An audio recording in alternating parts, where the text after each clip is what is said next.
Hello, habari Sylvester? Salama, kwema? Kwema. Unaendeleaje na majukumu yako? Kikweli namshukuru Mungu kwa maana ni mwema. Okay, mimi naitwa mwandishi Andrew.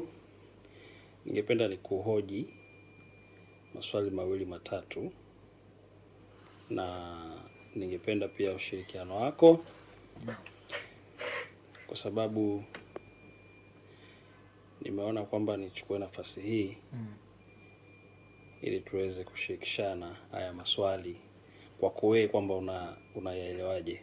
Swali la kwanza ni swali la uelewa kiujumla, ni swali la kimungu.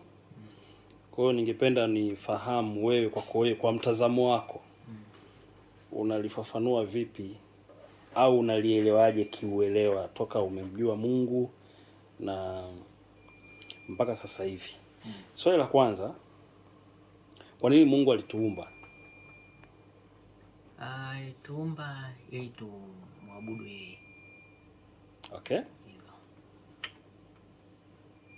Okay, limejitosheleza? Hapo limejitosheleza. Okay. Kwa nini tumwabudu?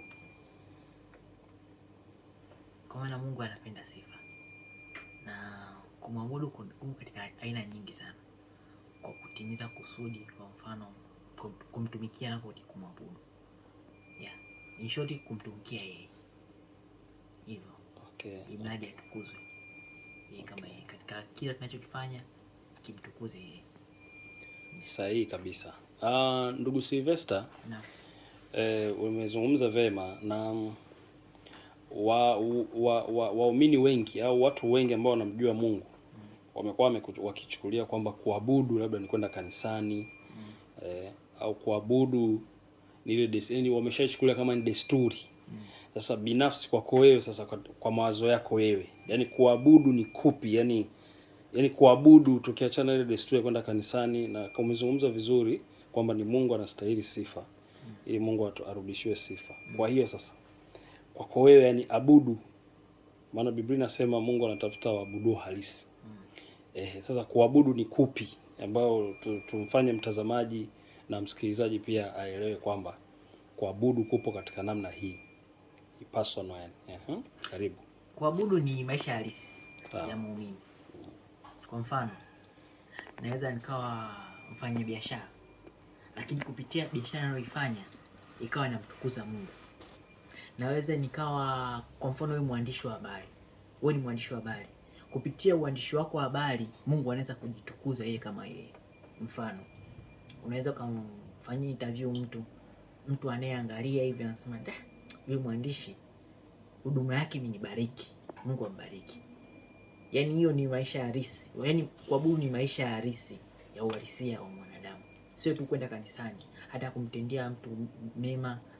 Kupitia kumtendea mtu mema, mtu akashukuru, asante Mungu, hapo tayari umemwabudu Mungu. Yes. Wow, safi sana. Hongera sana. Asante. Na nadhani tutachambua kiundani zaidi baadaye. Na swali la pili, kwamba Mungu alituumba. Of course tumeshaona kwamba Mungu yeye alituumba ili tumwabudu. Yes. Na umesema kumwabudu Mungu ni swala la binafsi, yani ni maisha halisi, si ndio? Kwa kama kumwabudu Mungu ni maisha halisi, inamaanisha sasa tuje sasa tujue, je, kama ni maisha halisi tumsaidie huyu mtu kwamba sasa Mungu alituumba ili tuwe na uhusiano gani naye? Yaani unajua kuna kuwa na uhusiano, lakini usiwe ule uhusiano wa moja kwa moja kuitambua nafasi ya Mungu.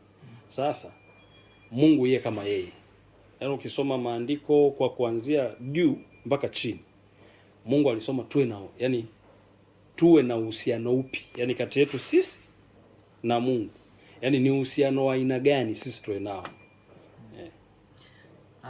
Kwa mimi ninavyoelewa na kwamba Mungu plani yake kubwa tuwe na mahusiano sisi na yeye kama mtoto na baba. Yaani hiyo ndio point kubwa sana Mungu ambayo anaitaka. Yaani mimi ninapoenda kwa Mungu nakuwa kama mtoto wake. Naongea kama mimi na baba yangu tunaongea. Tunafanya conversation. Iko hivyo. Okay. Na unaenda kwa of course unaenda kwa njia ipi? Maana kuna mahusiano, yaani unaweza kwenda kwa Mungu kwa njia ya mahusiano. Sasa kuhusiana kwa aina gani? Kwa sababu kuna wengi wana namna, maana mimi kuna ushuhuda mmoja niliusikia, wengi wanaendaga kwa waganga, wanakuwa na uhusiano wao, lakini pia wengine wanaendaga katika namna nyingine za duniani. Hayo ni mahusiano wao wanayo. Sasa sisi tuende katika njia ya uhusiano ya aina gani? Yaani sisi tuwe na tulinki na Mungu kwa namna ipi? Kiuhalisia, kupitia Yesu Kristo, baada ya Yesu kuteswa kwa ajili ya dhambi zetu, Yesu alitulinki sisi na Mungu kupitia msalaba. Sasa kupitia msalaba wake sisi alitulinki kama Mungu wetu sisi tunayemwamini aliye juu, ni kama mtu na mtoto wake. Sasa tunavyoenda mbele zake tunaenda kama wana,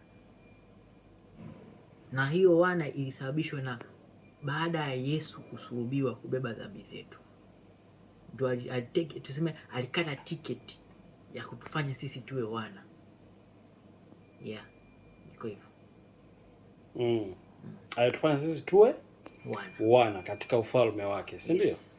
Lakini pia na mimi pia niongezee, na nasikia tu kuongezea, ndugu Sylvester, nikushukuru sana, na labda swali la mwisho ningependa nikuulize, wewe katika nafasi ya Mungu unajiona katika miaka 5 utakuwa wapi?